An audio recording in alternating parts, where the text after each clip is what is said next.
Existe um tipo de sofrimento psicológico que é extremamente solitário.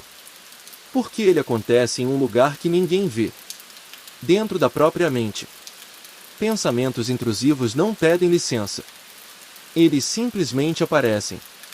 Às vezes como imagens estranhas. Às vezes como ideias assustadoras. Às vezes como pensamentos completamente absurdos, que você jamais escolheria ter. E talvez a parte mais perturbadora seja essa. Quanto mais você tenta não pensar, mais o pensamento parece grudar. Quanto mais você luta, mais preso se sente. Mas aqui está algo muito importante, e que pouca gente entende. Pensamentos intrusivos são um fenômeno absolutamente humano. Todo o cérebro produz pensamentos involuntários. O tempo todo. O cérebro é uma máquina de simulação. Ele cria cenários, possibilidades, riscos imaginários. E se algo der errado? E se acontecer alguma coisa? E se houver perigo? Isso não é defeito. É evolução. O problema não começa quando o pensamento surge. O problema começa quando o cérebro passa a interpretar o pensamento como uma ameaça. Quando a mente diz: por que pensei isso? O que isso significa? E se isso disser algo sobre mim? Nesse ponto, algo muda. O pensamento deixa de ser apenas um evento mental e vira um objeto de medo. Na psicologia, isso é muito conhecido, especialmente em quadros como ansiedade, pânico e toque. Não é o pensamento que causa sofrimento. É a reação ao pensamento. Uma pessoa sem ansiedade pode ter exatamente a mesma ideia estranha, a mesma imagem bizarra, o mesmo pensamento desconfortável. E simplesmente seguir o dia.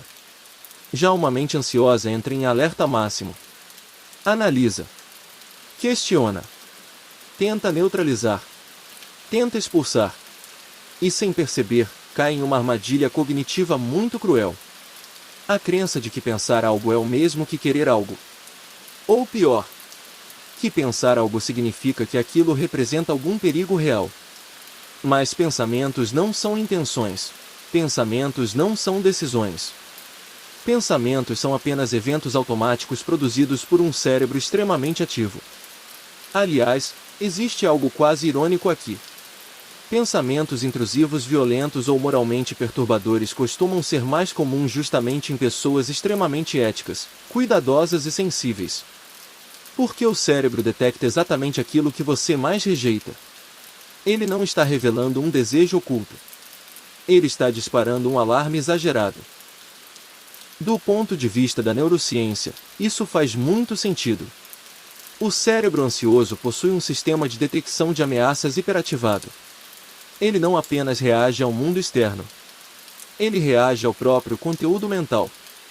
E então surge o ciclo clássico da ansiedade.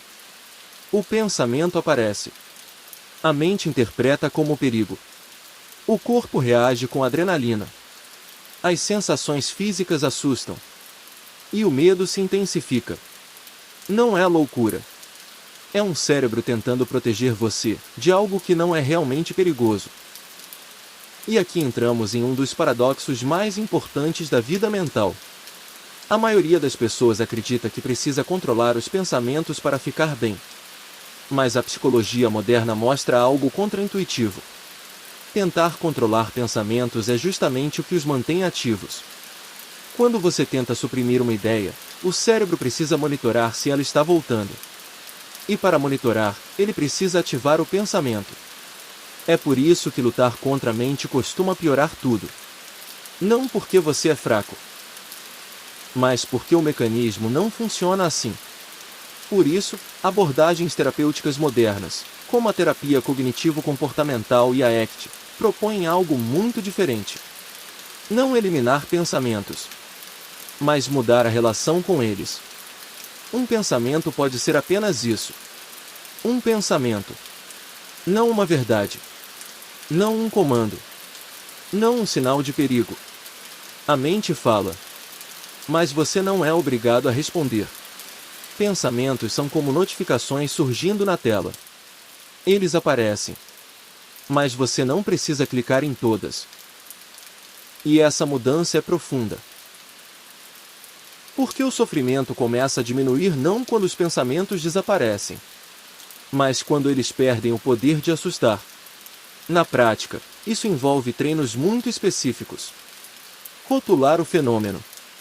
Isso é apenas um pensamento intrusivo. Permitir que ele exista sem tentar resolver, sem debater, sem lutar, sem fugir. Paradoxalmente, é essa postura que ensina ao cérebro que não há ameaça real. Grandes tradições filosóficas perceberam isso muito antes da psicologia. Os estoicos diziam que não são os eventos que nos perturbam, mas as interpretações que fazemos deles. E pensamentos são eventos. Eles surgem. Eles passam. Eles não definem quem você é. Para quem sofre com pânico, ansiedade generalizada, toque ou agorafobia, essa compreensão é transformadora. Pensamentos intrusivos não indicam perigo. Eles indicam apenas um cérebro sensível, vigilante, tentando proteger você em excesso. E o caminho não é vencer a mente. É parar de tratá-la como inimiga. O objetivo não é ter uma mente silenciosa. É ter uma mente livre. Livre não de pensamentos, mas livre do medo deles.